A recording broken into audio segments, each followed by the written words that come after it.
avoided that. Right, right. I did that last year and nearly got stampeded, so I thought I'm not going to do that again this year. I think I'll just observe from afar. Okay. I thought I was very pleased with that response, because last year when we came, I mean the response was great last year as well, but it was a new show, so it was like, yeah, we want to see this new show. And what's happened in the past year, not that I'm particularly aware of this, to be honest, other like David Blue, who's Mr. Twitter computer guy, you know, he keeps us up to date. There seemed to be a sense that there was, particularly from the previous audience, that they weren't too sure about the show, you know. And what then seemed to happen is that maybe half the audience was leaving to be replaced by a newer audience. And I think the reaction that we received in the hall yesterday was kind of put that to bed once and for all. I think they're very much enjoying Stargate Universe now and accept and realise that it's a different show.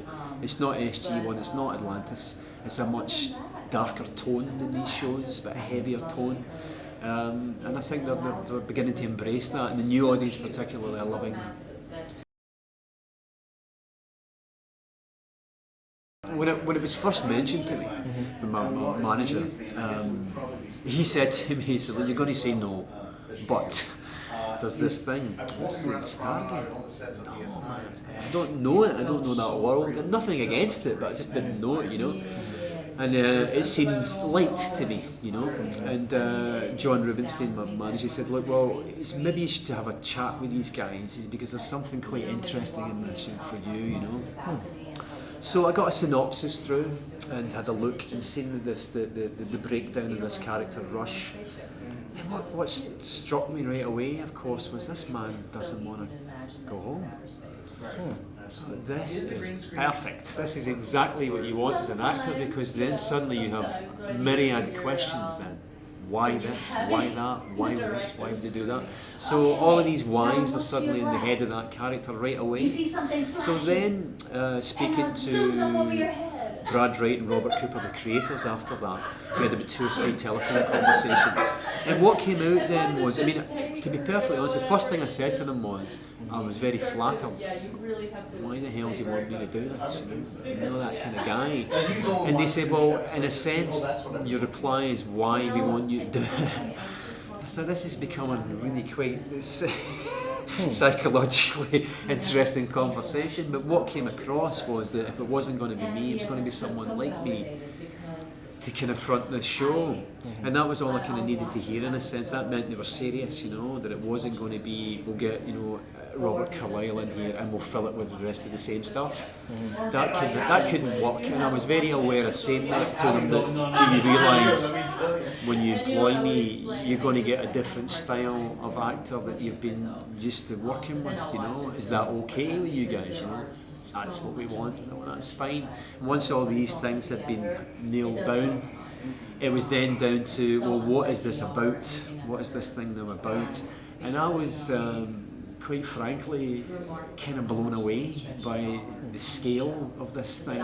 To some of these pieces, Joe, and I don't know if you agree or not, but for me, some of these episodes, 43 minutes of television, it's pretty high-end stuff. Yes. The writing is quite exceptional, and some of the performances I think are wonderful. To get that in 43 minutes, I think is a fantastic achievement. Personally, yes. I personally think it could be done. It could have been done before now. But interestingly enough, when we go in not halfway through, but third of the way through the second season, I've just learned this expression recently as a game changer, I think they call it. Okay. Call it here. Where things just go like that. And Rush and Young went to investigate an abandoned alien ship. They're on their own.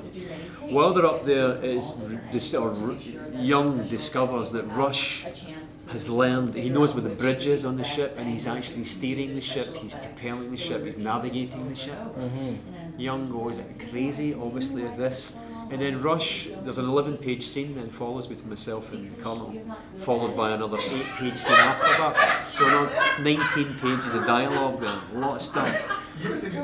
Very I mean, top end stuff, Joanne, really, very, very good. And everything is then revealed in that moment. That he confesses, of course, that he's discovered the bridge, he confesses he's steering the ship, all of this. But what he tells them is something that changes everything, that in fact, there has always been a mission. It has never been about going home. Never. We will never be going home. It's about going forward.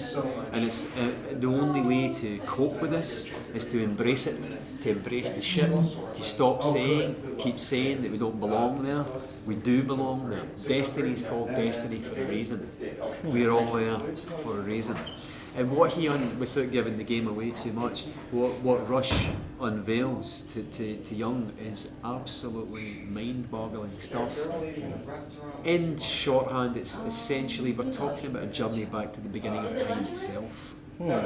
So it begins to expand even more now, this thing, and it gives them purpose on the ship. And I think that's what the producers felt, that it needed a little bit of purpose after the first season of, okay, they're up there, what are they going to do? This is what they're going to do.